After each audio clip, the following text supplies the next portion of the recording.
Welcome to the Starfleet Leadership Academy, a leadership development podcast told through the lens of Star Trek.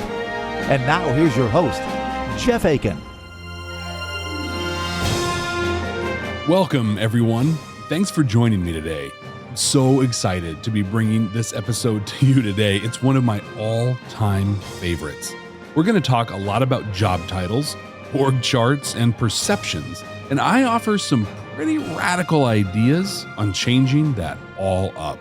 We're also going to have a really good time as we watch Season 5, Episode 6 of Deep Space Nine, Trials and Tribble-ations. Two dudes just roll up into ops. Dude, where's my car? Where's your car, dude? They're with the Department of Temporal Investigations. Kira greets them and takes them to Sisko. I guess you boys from Temporal Investigations are always on time. And a run of time travel jokes commence. This may take some time. Is that a joke? He explains that a few weeks ago, the Cardassians wanted to return the Orb of Time. When they picked it up, they also brought on a gentleman named Barry Waddle. Apparently, he's a merchant that was stranded on Cardassia. We go into flashback mode as he orders a Raktajino, that's Klingon coffee. You know, I think Raktajino made its debut on DS9, and I always thought it was kind of overkill that everyone seems to want it all the time. It just doesn't seem that popular on other shows. I mean, only on this one. Well, maybe Mr. Waddle is just a fan of Klingon finery. Or maybe it's just a life-changing coffee. But turns out he's really not a fan of Klingons, I guess. He says they smell bad right as he walks past Worf on his way out. Bashir and O'Brien show they are great friends right away. I rather like the way you smell. Yeah, sort of earthy, peaty aroma. With a touch of lilac. On their way back to DS9, while cloaked, there's a sudden surge of chronoton radiation, just really out of nowhere. They get notice that someone has beamed off the ship, and then O'Brien clears all their instruments. What's sitting there, right in front of them? That's The Enterprise. Yep, the NCC 1701 Constitution class. Turns out they're 200 light years from where they were, and 105 years, 1 month, 12 days ago. A Friday. in fact, they find themselves right at the beginning of the second season episode of the original series, The Trouble with Tribbles. I wonder if they can just go back and watch the episode like Riker did, back in Encounter at Farpoint. That's an idea. They're orbiting Deep Space Station K7. They learn Mr. Waddle is the one that beamed away. And they also learn his real name is Arn Darvin. And he's a Klingon, but he's been altered to look human. Guess that might explain his thing for Raktajino. Also explains some stuff that happens in Discovery that we haven't gotten to yet on this podcast. Worf finds in security records that Arn's younger self was present on K7 at the time, this time they're in right now, and he was posing as a Federation official. He was found out by James Kirk and arrested. Worf, Odo, and Dax all assume that he's going to try and change the past, and they also believe he's going to try to kill Kirk. They don't know where he is, and they're assuming the worst. So Sisko decides they're going to split up between the Enterprise and K7 and start looking. I suppose we ought to find a way to blend in.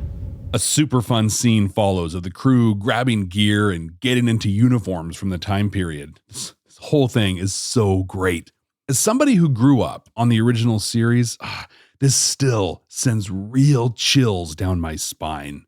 They even do their hairstyles to match. O'Brien and Bashir look incredible. And in a move they'll pull a few more times in this episode, the show becomes eerily self-aware, starts calling out some of the inconsistencies across Star Trek. Wait a minute, aren't you two wearing the wrong color? Worf does the classic, hey, I'm a Star Trek alien that needs to look inconspicuous. So he just, wears a hat that covers his forehead. O'Brien figures out a way to take advantage of the old scanning tech used at the time, and they're able to beam over undetected. The humans head to Enterprise, while Worf and Odo beam to the station. Let's split up and search for this ape man who eats hamburgers. Sisko and Dax walk out of a turbolift into a corridor on Enterprise. They They are me at this moment, just literally bathing in nostalgia. They have a genuine look of awe as they do their best to just blend in. Bashir and O'Brien also beam into a turbo lift and they don't know how to use it. They're so great in this whole episode. Hilarious back and forth through the whole thing. But it's not cheesy funny. Like you can totally see people reacting like they do. So they don't know how to use the turbo lift, because back then you had to grab this handle thing and then tell it where to go. They're used to just saying it. Deck 21. Deck 21. It's really like asking a teenager to use a rotary phone. It's a telephone. It is a telephone. But you have to spin the dial. Yeah, you spin the dial. Yeah. All right. There are a lot of these really fun moments peppered throughout the whole episode. And speaking of fun, we meet up with Fun himself, Odo. He's camping out in a bar. Chekhov and Uhura head to the bar as the server comes up to him. He orders a Raktajino, and she's only heard of that a little earlier when an older man ordered it. Sounds like Darvin. Back over to Uhura as we're introduced to the plot device for the episode, as she's introduced to a Tribble. Now, Tribbles show up a few times in Star Trek, and we'll learn all about them when we land on the original series episode that this one is paying homage to. For now, what you need to know is that, well, they're super cute, and they breed uncontrollably. Well, the nearest thing I can figure out is that they're born pregnant, which seems to be quite a time saver. The crew is trying to look like they're doing simple work around the Enterprise as they scan for Darvin. Bashir helps avoid an awkward situation when O'Brien's working on somebody else's job. They'll leave it exactly where it is. The job pressure's been getting to him. Why don't you take over? Back in the bar with Odo, Worf comes in, and we learn that They were once considered mortal enemies of the Klingon Empire. for more on this, check out the short trek, The Trouble with Edward. Oh no! Out of cereal? Tribbles, you'll never run out of cereal again. Tribbles is the only cereal with self-replication, so the fun never stops. Klingons approach the station. The IKS Groth. That's Koloth's ship. Dax is familiar, and she also knows that they aren't a threat. She wants to go over to the station, but Sisko decides to send Bashir and O'Brien instead. This is a really, really smart move by Sisko. In this case, Dax has a clear conflict of interest that could jeopardize the mission. When we get to the command codes, we'll talk about what a conflict of interest means to you as a leader, both when it applies to and to a member of your team. O'Brien and Bashir walk into one of my favorite moments in all of Star Trek. They meet Lieutenant Watley, and she really, really wants Bashir to handle her physical tomorrow. And as expected with him, that sends him down a pretty disturbing rabbit hole. Watley. That was my great-grandmother's name. And I think she was in Starfleet. No one ever met my great-grandfather. This could be a predestination paradox. I could be destined to fall in love with that woman and become my own great-grandfather. You're being ridiculous. Ridiculous? If I don't meet with her tomorrow, I may never be born. Chief, are you ready for transport? Are we ever? Absolutely everything about this scene is amazing. This is what it looks like when you develop characters and you build their relationships. I love it. They meet up with Odo and Worf in the bar. Another great moment as they address the elephant in the room, or should I say the Klingon in the room. They are Klingons, and it is a long story. We do not discuss it with outsiders. See, back in the original series, they just slapped a little makeup on the people playing the Klingons, maybe fluffed up their eyebrows a little bit, and that was it. It's a far cry from the Klingons we're used to. There's a fun moment in the original episode where a Klingon is trying to pick a fight with Chekhov, and Scotty's talking him down. That is, until the Klingon insults the Enterprise. I didn't mean to say that the Enterprise should be hauling garbage. I meant to say that it should be hauled away as garbage. Scotty throws a punch, and it all breaks down. It is now time for the Royal With all 30 competitors in the ring, chairs are getting thrown, tables busted. It's pandemonium until Enterprise security comes in and breaks it up. They're basically getting arrested. Odo sees Darwin sneaking away and goes on the chase. A beautiful scene that shows the technical wizardry that went into this episode sees Kirk interrogating the crew that were fighting on the station.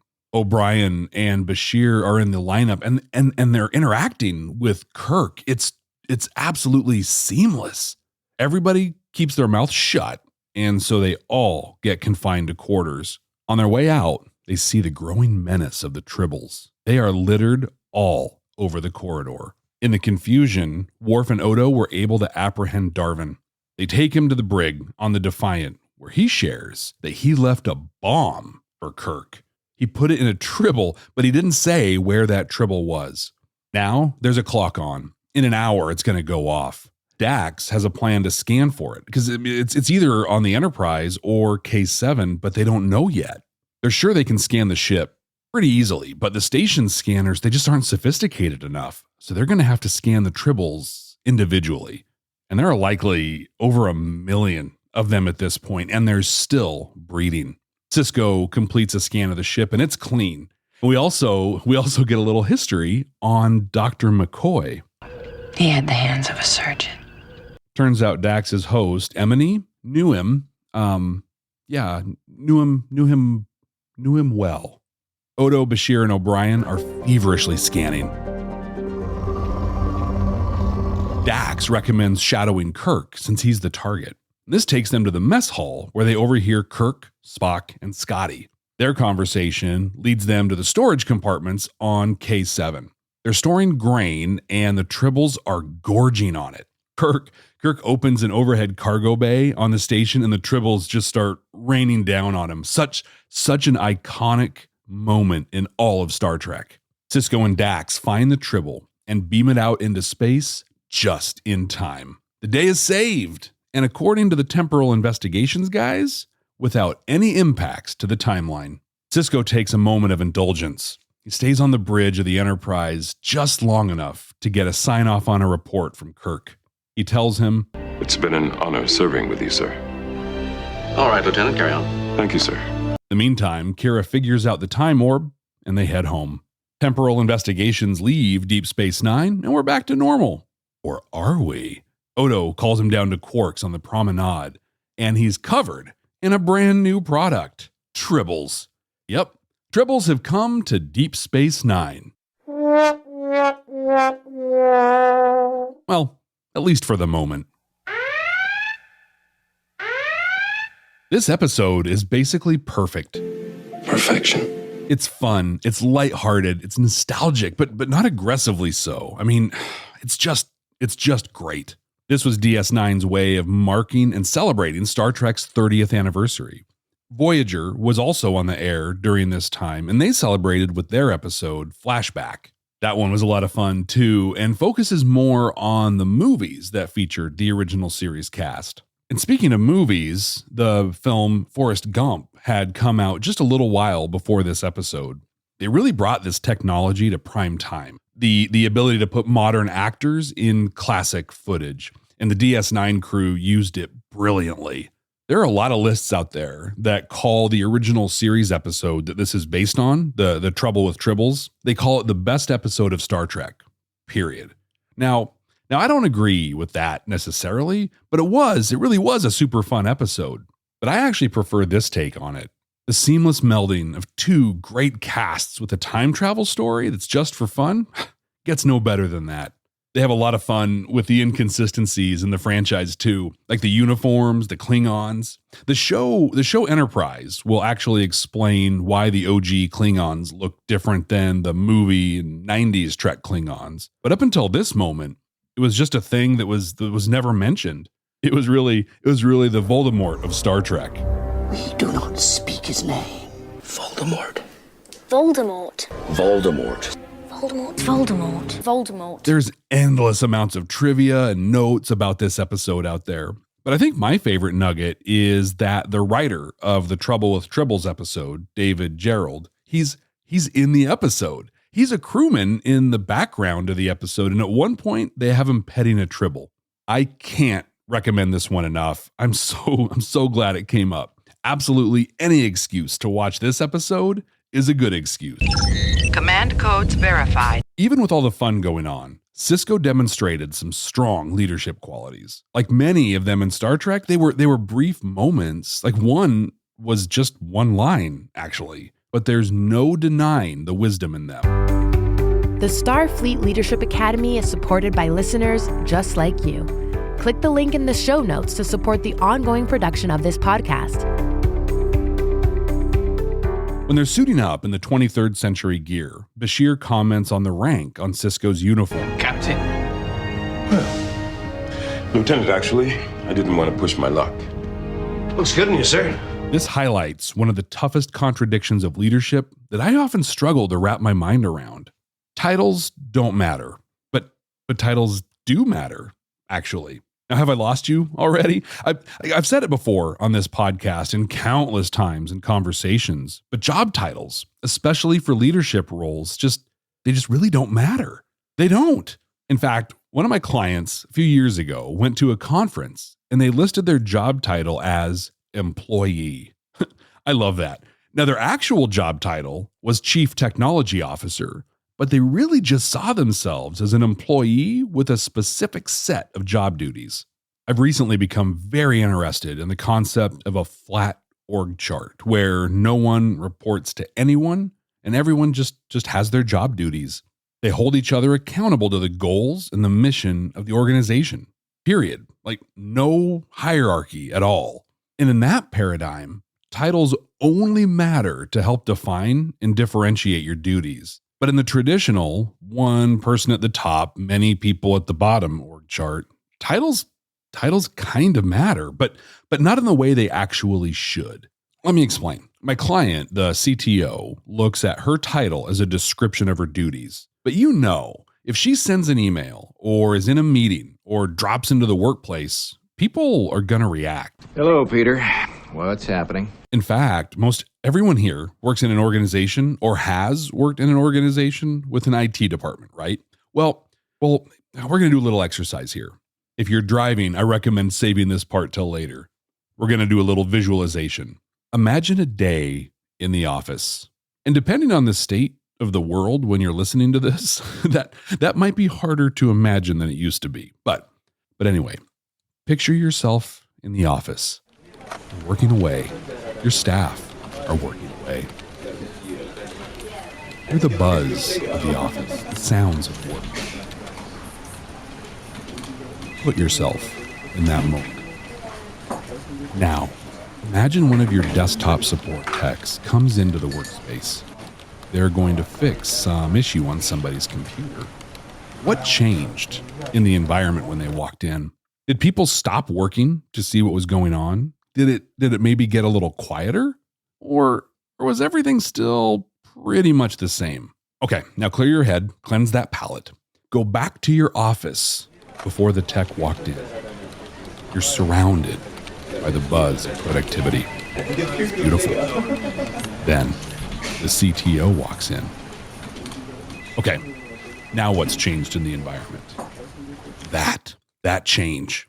That's how titles matter. Who knows? Maybe the CTO is helping cover shifts because they're super backed up at the service desk. It doesn't matter though. People are wired to react to the title. I struggle with this. I have a pretty decent title, one that people, including myself, have worked a long time for. But I honestly just see myself having a job. I'm no better. I'm no more important than anyone that I work with. But when I reach out to someone, it's different. They know I have that title. And sometimes they treat me like the title and not like Jeff. To quote a colleague of mine, CEOs are humans too. You can follow this great colleague on Instagram at Business Plan Expert. That's expert with an X instead of the E. But I mean, I get it. Society and the workplace have conditioned us to do this, but I really want to be a part of changing that, of helping people recognize that we all just have job duties and our titles are just meant to define and differentiate those duties. A title does not make us any more or less important than anyone else. Sisko, dressed as a lieutenant, is just effective a leader as he is with captain's pips, and he's just as effective with those as he was with commander's pips too. A leader is a leader. Let the fruits of your leadership define you professionally, not your job title.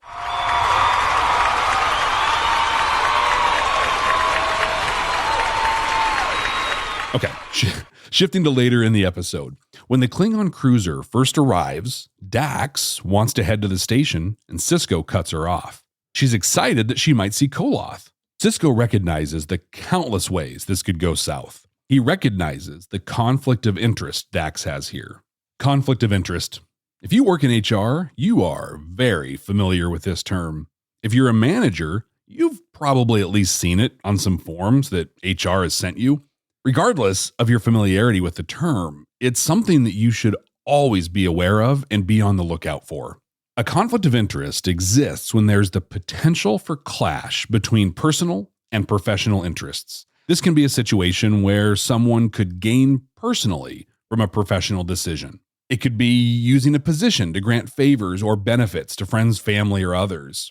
Merriam-Webster defines it as a conflict between the private interests and the official responsibilities of a person in a position of trust. In the situation with Dax, her conflict arises because of her personal relationship with Koloth. If they were to run into each other and he recognized her, it could, at best, jeopardize the mission, and at worst, shatter the timeline and cause massive destruction at a quantum level, or somewhere in between. You run into situations like this too. Maybe one of your staff gets a loan application from their sister, or your old college buddy is the procurement officer at a big company you're trying to sell into. Or maybe you have a family member applying for a job that reports to you. I mean, the examples are endless, but here's why they matter to you and why I'm bringing them up. When there's a conflict of interest and you don't do something about it, bad things can happen. That's simple. Sisko giving the assignment to Bashir and O'Brien wasn't a reflection on Dax at all. I mean, it was just good business.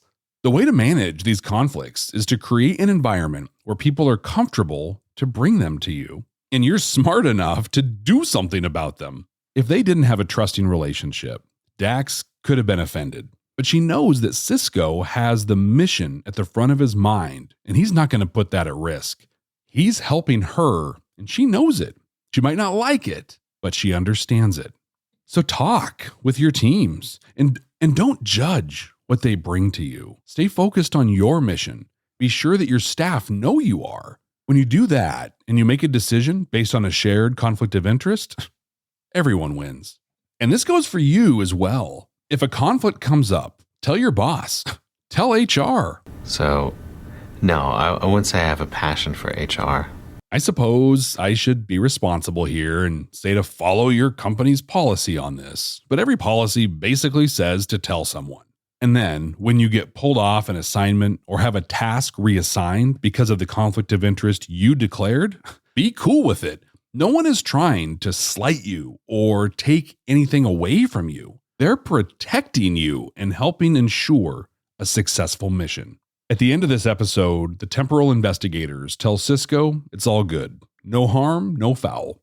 Basically, the most perfect possible outcome of the entirely unexpected situation they found themselves in. Had Sisko let Dax run into Koloth, well, this wouldn't have just been a fun episode. This may have been the end of the Star Trek universe as we know it. I really am interested in this concept of a flat org chart.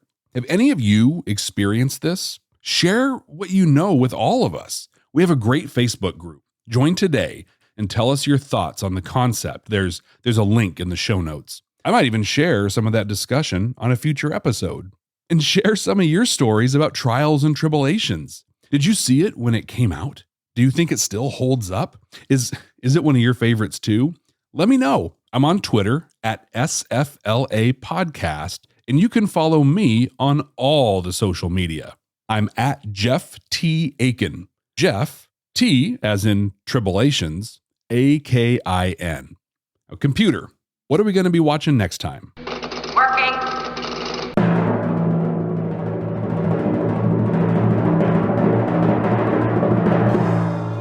Season 2, Episode 12 of Enterprise. Hey, this is our first Enterprise episode in quite a while. The Catwalk. We've had some ups and a lot of downs with Archer's leadership so far. In this one, he further develops his relationship with T'Pol. I can't wait to jump into this one with all of you. But until then, ex astra scientia.